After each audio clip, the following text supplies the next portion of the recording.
नमस्कार दोस्तों, निधि लोकगीत चैनल में आप सभी का स्वागत करती हूँ। एक प्यारा सा बेटा विवाह गीत लाए हूँ। वीडियो को प्यार दुलार देना, अच्छा लगे तो।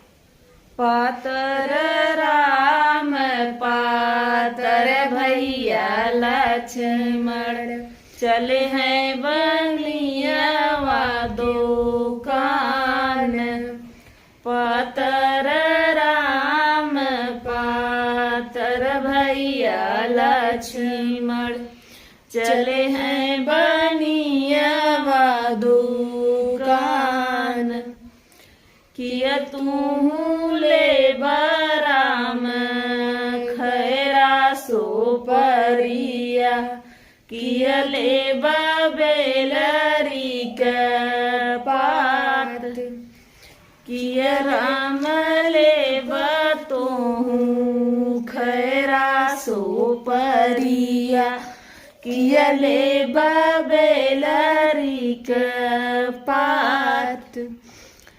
नहीं ले माले बैबानी खैरा सो परिया, नहीं है बै बेलरी के पात।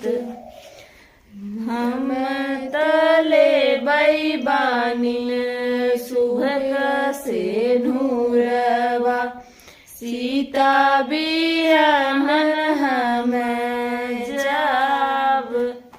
हम तले बैबानिन सुभक से नूरवा, सीता बियाहन हम जाब।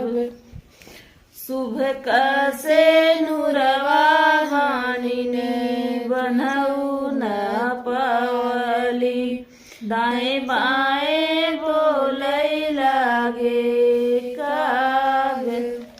सुभक से नूरवा बानिन बनऊ न पवलिन, दाएं बाएं बोलै लागे काग। तुही भैया लक्ष्मण पढ़ा पंडितवा, कागा करत विचार। तुही भैया लक्ष्मण पढ़ा पंडितवा, कागा करत विचार।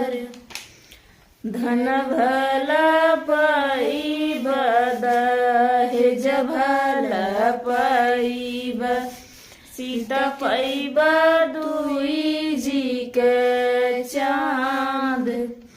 धन भला पैब दहेज भला पैब, सीता पैब दुई जी के चाँद।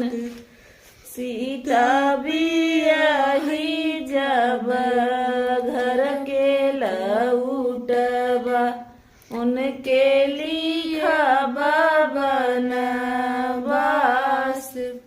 सीता बियाही जब घर के लवा